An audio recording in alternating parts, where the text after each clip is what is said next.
Have you ever walked into a campground check-in office only to realize the place you just booked for your relaxing weekend, they might have stricter rules in North Korea? Well, hang on, because today we're going to share with you 7 common ways to be thrown out of a campground quicker than a grease pig down a slip and slide. Welcome back to the Camping Loop. Now, before we get into this, keep in mind, we don't recommend any of these things unless you're looking for a quick escape. And then, what the hell? Number 1, arguing with management. Now, unfortunately, this is probably the most common reason, and it happens all the time. Maybe you showed up an hour early. You know, there's a charge for that. Or maybe management shows up after you're all set up and asks you to rearrange your rig on your pad.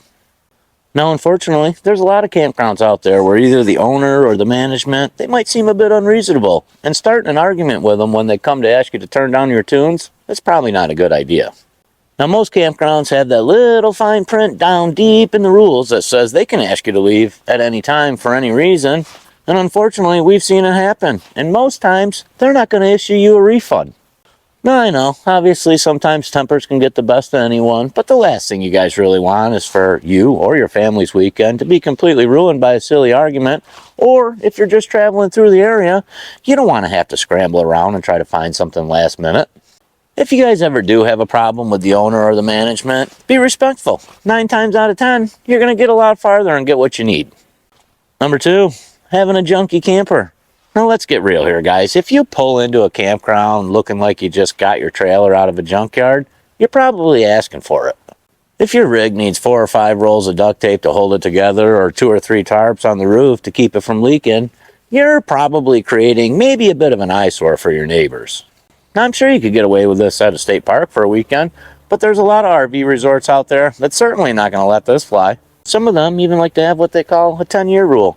Meaning, if you're checking in on an RV site with something 2014 or older, good luck. Now, do I agree with that? Absolutely not. And most parks are pretty flexible on this, especially if you submit a photo or something like that and kept your RV in good shape.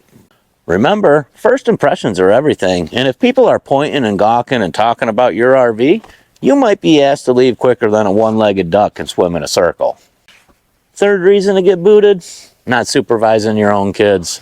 Now, are you guys one of those parents that gets all set up, all checked in, and then relieves themselves of all parental duties?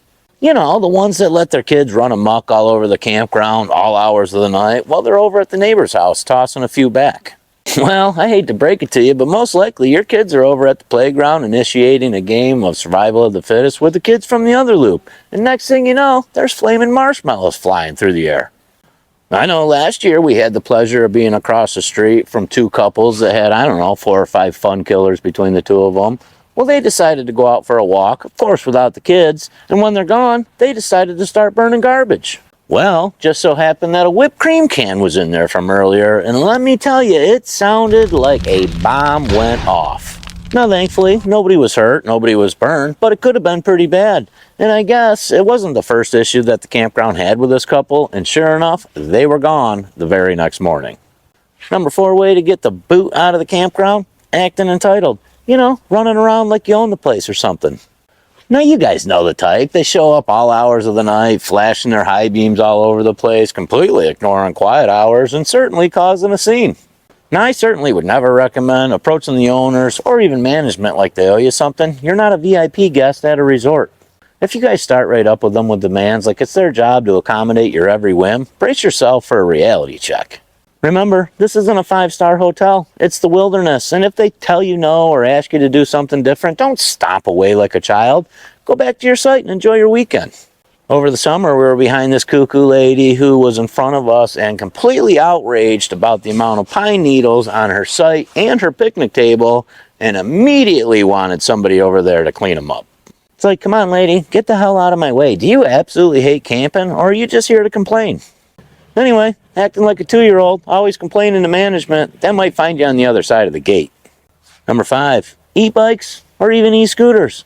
Now, times have certainly changed when it comes to these things. It seems like most people, including us, have realized the convenience they have. Here's the problem. They're fast. Like 20, 30, 40 miles an hour is pretty common. It's not unheard of. And when you're flying around the campground, kicking up dust, causing a chaos, somebody's going to get pissed. On several occasions, we've seen management or owners come down and yell at these maniac riders. Ask me how I know. Now, usually, it's a friendly warning at first, but things could easily go south with repeat offenders. So slow down, you're going to break a leg. Number 6, breaking the pet rules. Now, obviously, most campgrounds out there have some sort of policy in place somewhere, usually down in the rules. And obviously, sneaking a dog into a no pets allowed facility, that's going to get you an immediate eviction. But so will the ones that do allow pets if you can't follow their rules. And clearly, leash laws, barking, picking up your poop, those are all rules you got to be aware of. But what about the ones that you didn't know anything about? Last year, we planned a trip to a Six Flags about an hour and a half or so from our house, and of course we had our dogs. But what we didn't realize is not only do they need a rabies vaccine to get into the park, but they need a kennel cough and something else I can't even pronounce to stay.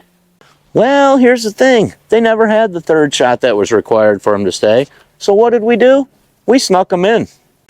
I got my wife Wendy in the back seat with a jar of peanut butter, to keep them quiet while we're checking in. And then we went and enjoyed our weekend. Now, was that the right thing to do? No. But I'm not losing out on a $105 per night campsite an entire weekend.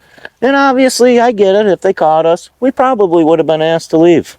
Number 7, and probably the most obvious, immediate eviction, having the police called for whatever it may be. Maybe you had 1 or 2 many wobblers around the fire, or you got caught smoking the devil's lettuce. Maybe they asked you to turn your music down for the 25th time, or you don't know how to read speed limits. I don't know. I can tell you, after the cops are called, it's going to be an easy one-way ticket out of there, whether it's home or jail. And remember, camping's all about the experience, even if you do end up on their most wanted list.